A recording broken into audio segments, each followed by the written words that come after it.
大家好，今天我们来讨论如何解决割草机这个常见问题，就是发动机运转中出现爆裂声、啪啪啪的排气声，有人很形象的称为打喷嚏或者放屁的声音。毛病的根源是发动机气缸内氧气浓度太低，汽油的比例太高，造成气缸里面燃烧不完全，排气中汽油的浓度太高，所以在排气口继续燃烧。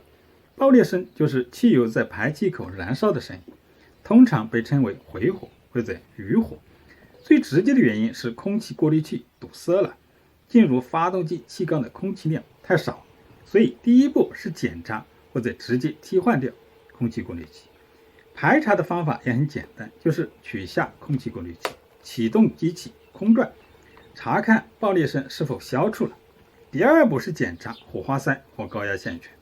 火花塞的常见问题就是插头接触不良或者尖头堆积的碳核太多，造成打火困难，这样气缸里面燃烧也不完全。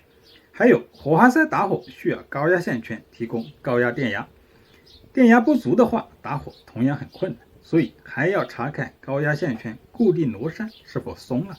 铁丝芯是否老化，功能是否退化了。我有3个前期视频列在下面的说明区供大家参考。第3步是查看汽油箱里面的汽油是否受潮了，这是潮湿的季节很常见的问题。先可以从汽油箱底部取样检查，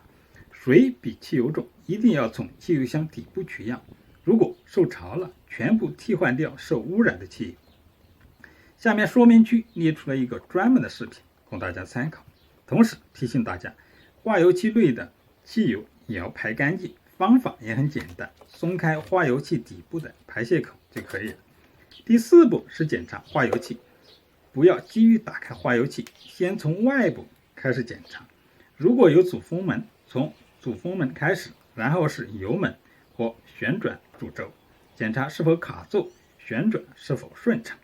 打开化油器排泄口排空汽油，检查氟箱上下移动是否顺畅，最后考虑打开化油器。我也在说明区列举了2个详细的视频供大家参考。第5步是查看气缸内部问题，主要是针对细排气阀，需要打开机头检查。如果朋友们对发动机气缸内部结构和功能不是很熟悉的话，先不要急于打开。有2个方法可以先从外部来诊断气缸的压力是否正常，是否出现了问题。其一是通过底盘旋转主轴看看是否有压力，这是一个定性的方法，但是非常有效。其二是用一个压力表定量测试气缸里面的压力是否正常。我有2个专门的视频供大家参考。以上5步从易到难，从简到繁，说明区里面有9个相关视频提供更详细的参考，欢迎大家提问，我们下次见。